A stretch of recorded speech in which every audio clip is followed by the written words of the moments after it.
Hi guys, welcome back to my channel. I am now 9 months postpartum and wanted to circle back on a topic that I found little to no information, or at least helpful information anyways, on when I was pregnant.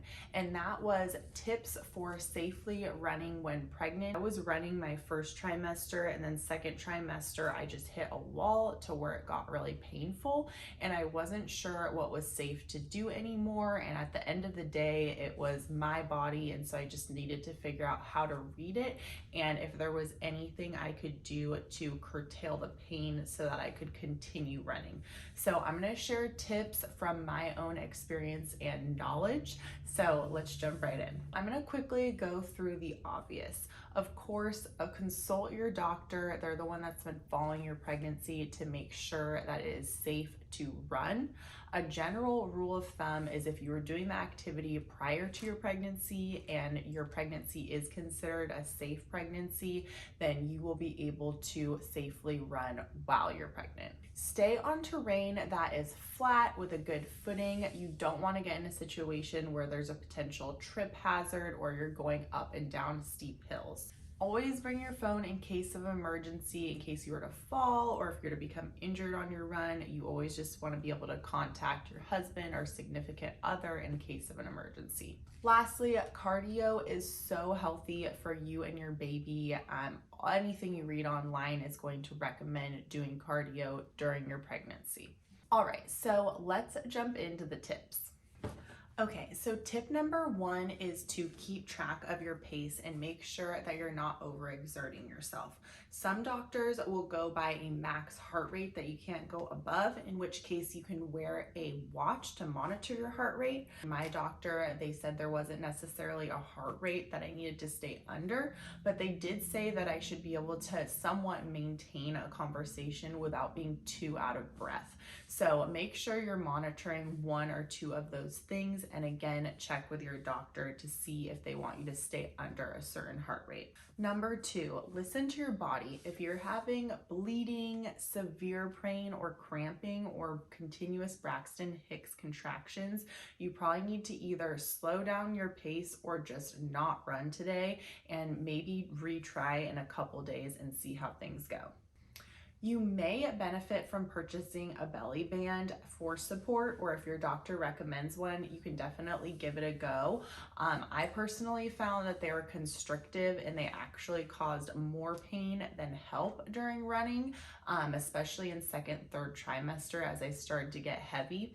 And I read online, and it makes a lot of sense, that the belly bands almost act like a band-aid, basically carrying some of the load of that weight.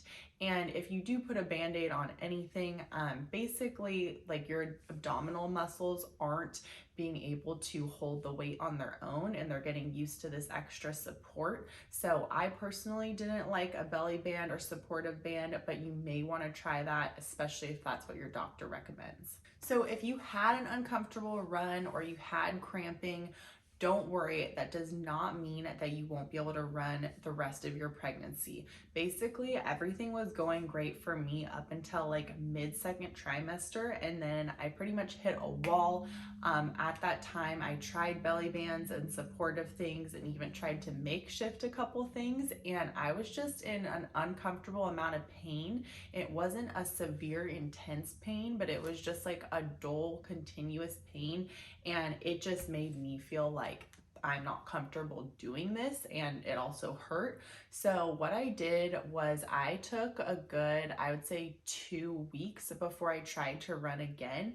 And when I did run again, I was a lot more comfortable. So I specifically wanted to share this tip because just because you're having issues on one run doesn't mean that you're not going to be okay in a couple days, in a couple weeks, or maybe even in a month. Just because your body is changing so much, you could just have picked a bad day to go on a run. So don't get discouraged if you were in a lot of pain.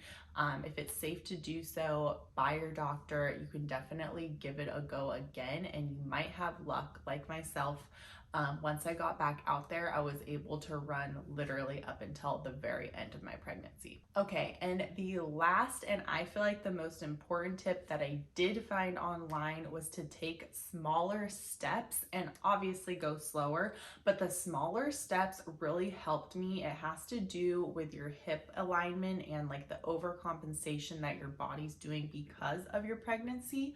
So I don't know all of the actual fundamentals and physics of how this works, but taking smaller steps definitely helped a lot with the cramping during my run. So give that a go and slow down your pace if you haven't already. All right, guys, so that wraps up my tips.